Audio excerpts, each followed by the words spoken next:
వివేకానందరెడ్డి 74వ జయంతి సందర్భంగా పులివెందులలో వివేక ఘాట్ వద్ద సునీత దంపతులు, వివేక భార్య సౌభాగ్యమ్మ కుటుంబ సభ్యులు నివాళులర్పించారు. పులివెందుల డీఎస్పీతో పాటు అవినాష్ రెడ్డి, సతీష్ కుమార్ రెడ్డి బెదిరించే విధంగా మాట్లాడుతున్నారని, పాత పులివెందుల కాదని హింస లేని కొత్త పులివెందులను ప్రజలు చూడాలనుకుంటున్నారని సునీత తెలిపారు. వివేక కేసులో నిందితులంతా యథేచ్ఛగా బయటే తిరుగుతున్నారన్న సునీత, వాయిదాలకు నిందితులతో పాటు తాను కూడా కోర్టుకు హాజరవుతున్నానని ఈ సందర్భంగా ఆమె పేర్కొన్నారు.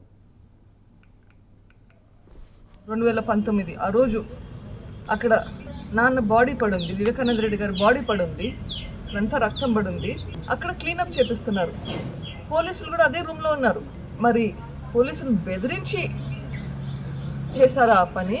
మొత్తం బ్లడ్ అంతా క్లీన్ చేయడము, బాడీని బయటికి తెచ్చడము, కట్లు కట్టడము, లేకపోతే ఆ టైంలో పోలీసులు మీ తొత్తులుగా పనిచేశారా? నాకైతే తెలియదు. అట్లా ప్రమాణ స్వీకారం చేశారు, కొత్త సిట్ను ఫామ్ చేశారు, తర్వాత ఎవరినైతే అరెస్ట్ చేశారో వాళ్ళందరినీ రిలీజ్ చేశారు. ఛార్జ్ షీట్ ఫైల్ చేయలేదు. వైఎస్ఆర్సీపీ గవర్నమెంట్లోకి వచ్చాక అనుమానితుల్ని రిలీజ్ చేసేశారు.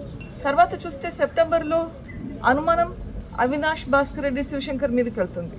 ఇప్పుడు ఆ పోలీస్ ఆఫీసర్లని పనిచేయకుండా చేశారు, వాళ్ళని పంపించేశారు. డిస్ట్రిక్ట్ నుంచి కొత్త టీంని తెచ్చుకున్నారు, సిట్ మార్చేశారు. మరి ఆ టైంలో తొత్తులుగా పనిచేసి చేయలేదు అని చెప్పి మార్చారా? తొత్తులుగా పనిచేసే వాళ్ళని తెచ్చుకున్నారా? ఏంటిది? ఏంటి థింకింగ్? ఇక్కడ ఈ టైంలో ఏదో నడుస్తుంది, ఇట్లయితే న్యాయం జరిగేలా లేదని చెప్పి హైకోర్టుకి వెళ్తే మీరు మీ కేసును వాయిదా తీసుకున్నారు. అప్పుడు హైకోర్టు జడ్జి గారు ఇక్కడ ఏదో జరుగుతుంది అని గ్రహించి ఈ కేసును సిబిఐకి